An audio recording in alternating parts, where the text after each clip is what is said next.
Bonsoir, bonsoir, cher ami fondateur. Je suis très heureux de vous retrouver ce soir dans cette autre formation.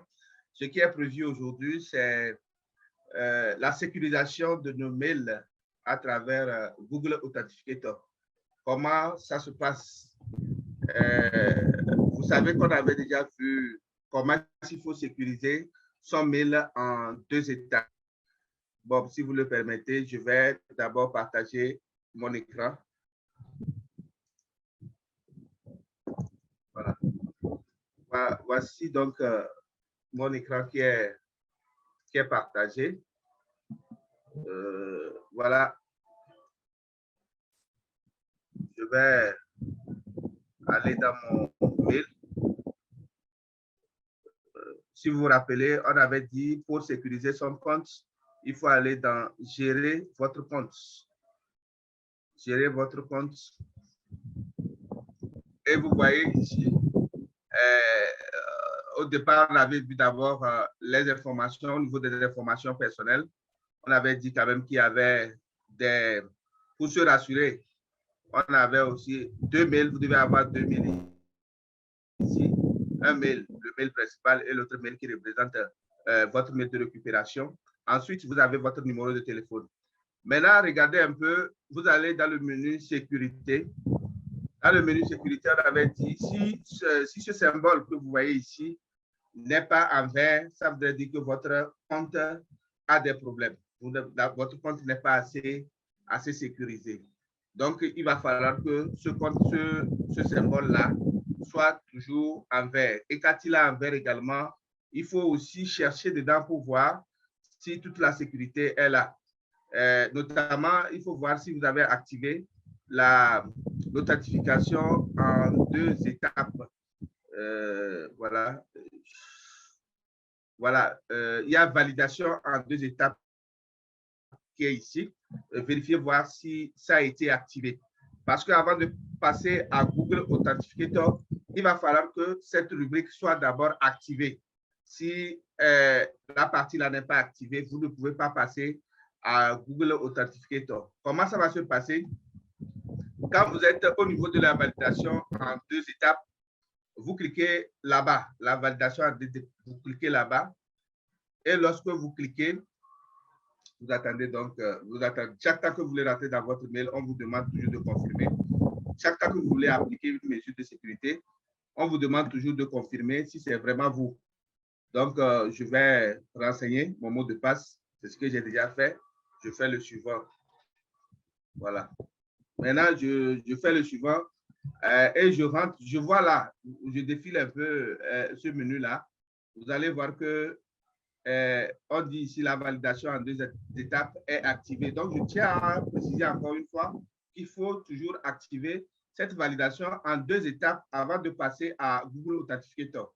Voilà, donc vous allez voir en bas, ce symbole-là, c'est écrit application Google Authenticator. Là, vous cliquez là juste. Quand vous cliquez, on vous dit ici, c'est l'application qui est là. Mais avant ça, vous allez installer le Google Authenticator sur votre téléphone. Voilà, c'est ce que je vais faire. Si vous le permettez, je vais cesser le partage ici et essayer de partager mon téléphone. Donc, j'arrête le partage ici et je vais sur le téléphone pour partager le téléphone. Je partage l'écran. Je commence le partage. Vous voyez mon téléphone, j'espère. Voilà. Voilà mon téléphone que j'ai. Je vais installer le Google Authenticator. Donc, qu'est-ce que vous allez faire si vous avez l'Android comme moi? Vous allez sur le Play Store. Le Play Store. Mais bon, il y a des gens qui ont les iPhones, ils peuvent avoir le Apple Store et autre chose. Donc, moi, je vais sur le Play Store. Je clique sur le Play Store. Je clique sur Google Authenticator. Authenticator. Vous allez voir que c'est lui qui est en bas. Je clique sur lui. Google Authenticator. Vous avez vu le même symbole que nous avons vu dans nos mails. Il y a ici, là, vous cliquez sur installer. En fait, si la connexion est bonne, ça ne va pas prendre trop le temps à installer. Google Authenticator est en train de s'installer. Patience, dans quelques minutes. Vous voyez, c'est fini. Quand c'est fini, maintenant, vous cliquez sur Ouvrir. Vous cliquez sur Ouvrir et on vous dit ici, renforcer votre sécurité grâce à Google Authenticator. Vous dites commencer. Maintenant, scanner le QR code. Il y a en haut, scanner le QR code. C'est surtout ça qui vient lorsqu'il s'agit de nos mails. On va vous demander d'autoriser l'application à accéder à votre caméra. Voilà. Maintenant, moi, j'ai ma caméra. Je précise que le Google Authenticator, lorsque vous voulez partager dans le Zoom, souvent vous voyez vous retrouvez avec un écran noir pour sécuriser parce que c'est une mesure de sécurité qui ne permet pas trop le partage. Sinon, bon, maintenant, qu'est-ce que je vais faire?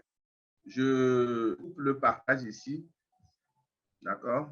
Je vais arrêter le partage au niveau de mon portable et je reviens sur mon ordinateur. Je partage encore mon ordinateur. J'étais ici. Google Authenticator, c'est à quel là? Voilà. Voilà. Vous voyez qu'il y a le code QR qui est là. Le code QR qui est là.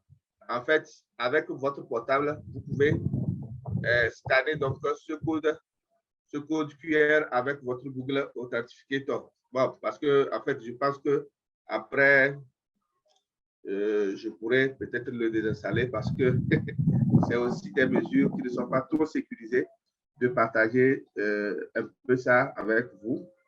Donc, je commence là, je fais scanner. Bon, j'ai scanné mon code QR. Voilà. Maintenant, qu'est-ce qui va se passer quand vous scannez le code QR? On vous dit de rentrer le code parce que vous aurez des codes qui vont changer. Actuellement, j'ai 427. Je vais cliquer là. 400. Oh, déjà, c'est déjà changé. Voilà. Donc, maintenant, j'ai 658. Donc, il faut rentrer le code avant 30 secondes. Sinon, l'autre code va changer. Donc, maintenant, quand je valide, voilà, maintenant, c'est validé. À partir de ce moment, j'ai sécurisé mon compte avec Google Authenticator. Maintenant, qu'est-ce qui va se passer? Lorsque vous voulez vous connecter, vous allez toujours vous connecter avec le code que Google Authenticator va vous envoyer. Pourquoi on donne 30 secondes? On donne 30 secondes parce qu'en 30 secondes, il est impossible pour quelqu'un d'aller se connecter en même temps. S'il se connecte même, il veut se connecter, il ne pourra pas, le code qu'il a vu avant de partir, il ne pourra pas l'introduire. Donc, Google Authenticator est comme ça. Chaque 30 secondes, vous avez un nouveau code. Ce que peut-être nous avons appelé à on passive où les gens se plaignaient. Ici, chaque 30 secondes, vous avez un nouveau code. Et quand vous voulez ouvrir votre mail, vous devez passer par ce code pour pouvoir l'ouvrir. En ce moment, la question sera que deviennent nos mots de passe? Le mot de passe, il ne faut pas aussi l'oublier. Même si vous l'avez, même si vous avez des codes, il peut arriver que vous ayez perdu. Et ça aussi, c'est un point aussi à souligner. Il faut éviter de perdre son portable parce que vous allez toujours vous connecter par votre portable. Maintenant, lorsqu'on vous envoie le code QR, entre-temps, vous pouvez aussi le capturer, faire la capture d'écran et déposer ce code QR. Au cas où vous cherchez le portable, vous pouvez toutefois scanner ce code QR-là. Voilà. Je vais maintenant sur le mot de passe. Le mot de passe est très important parce qu'il peut arriver qu'on doute fort que ce soit vous. Et maintenant, on peut renforcer pour vous demander de mettre le mot de passe. Sinon, lorsque vous renforcez avec le Google Authenticator, toutes les fois que vous voulez vous connecter, vous aurez ce code-là de 6 chiffres qui va vous permettre de rentrer. Voilà. Voilà ce que j'avais à partager avec vous ce soir sur Google Authenticator et comment renforcer donc la sécurité de son mail avec Google Authenticator. Merci beaucoup et merci de m'avoir suivi. Wow, wow. Merci, merci, grand leader.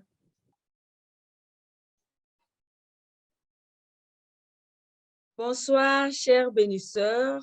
Mon nom, c'est Naka. Aujourd'hui, je vais vous faire la formation de comment effacer le cache et l'historique du système d'exploitation Android. Il y a quelques semaines, nous avions présenté le nettoyage du système AOS. Aujourd'hui, nous avons l'honneur de vous faire découvrir cette astuce sur le téléphone Android. En effet, tout comme les téléphones iOS, iPhone, les téléphones Android collectent également des données et les stockent dans les mémoires caches. Les applications que vous utilisez sur votre téléphone collectent des données depuis l'Internet, comme des images ou d'autres fichiers qu'elles conservent dans un endroit spécial de la mémoire appelé mémoire cache.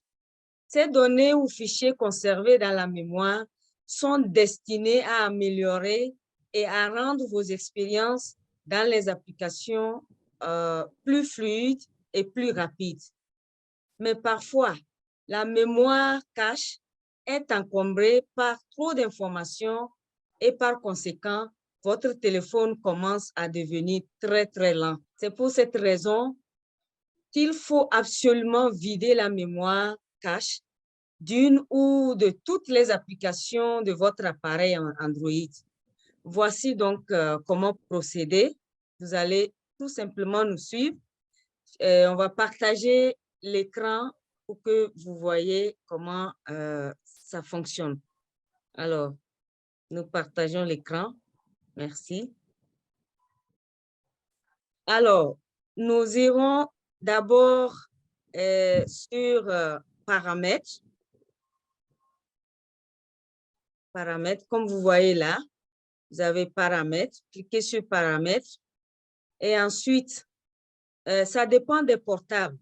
Sur certains portables comme Motorola, vous irez chercher applications, apps et notifications. Mais sur celui-ci, on va cliquer sur gestion de l'application d'abord. Il se pourrait que ce soit différent sur d'autres appareils. Vous verrez vraiment, il faut faire la recherche pour voir où cliquer exactement. Alors, on continue. La prochaine étape, c'est vous cliquez sur paramètres de l'application. Et là, vous avez la liste de toutes les applications que vous avez téléchargées sur votre portable Android. Voilà, il y en a beaucoup dans ce cas-là. Et application par application, vous allez une à une effacer le cache. Donc, dans notre cas, on va voir, on va choisir une application par hasard. Alors, on clique sur une d'entre elles. Voilà, nous prenons Drive, Google Drive. Et là, on va cliquer sur espace de stockage et cache que vous voyez là. Et ensuite, si vous regardez en bas de votre écran, vous allez voir vider l'espace de stockage, vider le cache. Et nous, faites attention de ne pas cliquer sur vider l'espace de stockage. Vous allez tout supprimer sur votre portable. Ce n'est pas bien. Donc, cliquez plutôt sur vider le cache. Le signe de corbeille là-bas. Ah, j'ai oublié de vous montrer. En haut, vous avez tout ce menu-là, taille de l'application, données de l'utilisateur, cache. Donc, cache ici, il y avait à peu près, je ne sais pas, Leader Adim va m'aider, c'était combien de mégabits? Donc, on n'a pas, excusez-nous. OK. Bon, là, vous voyez qu'il y a 0 bit. Ça veut dire que nous venons d'éliminer tous les caches de cette application. Nous allons prendre une deuxième application. Cette fois-ci, respecter toutes les étapes que vous voyez. Et voilà, on va prendre au hasard une autre.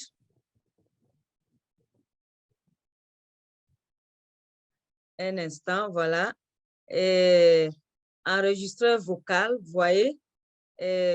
Alors, on va choisir espace de stockage et cache. On clique là-dessus et vous voyez enregistreur vocal, vous voyez la taille de l'application, c'est 17,79 mégabits.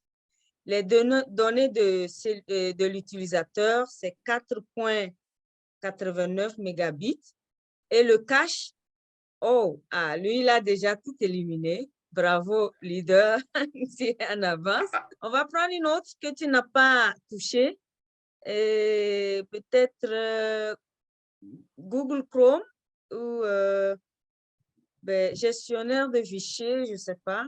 On va choisir WhatsApp, WhatsApp peut-être. Voilà, WhatsApp, on va voir. Oh, là, je suis sûre qu'on a beaucoup de caches à éliminer. Donc, on clique encore sur espace de stockage et cache. Espace, OK. Vous voyez la taille, c'est 91. Waouh, c'est énorme. Les données, c'est 6,52. Le cache, wow, c'est 10,50 mégabits. Là, vous allez voir, observez bien ce chiffre. Donc, si on vide le cache, vous avez en bas, vider l'espace de stockage. Je répète, ne cliquez pas là.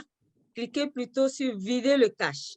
Donc, on va vider le cache. On clique sur la corbeille, voilà. Et là, si on retourne sur le cache, là-bas, vous voyez que c'est 0 bit. Donc, c'est comme ça que nous pouvons effacer les caches sur nos portables Android. Et cela doit se faire pour chaque application. Voilà, chers bénisseurs, ce que j'avais à partager ce soir. Merci pour votre attention. Merci à mon coéquipier ici. Merci. Merci, Lydia Adjim. Voilà. Merci beaucoup.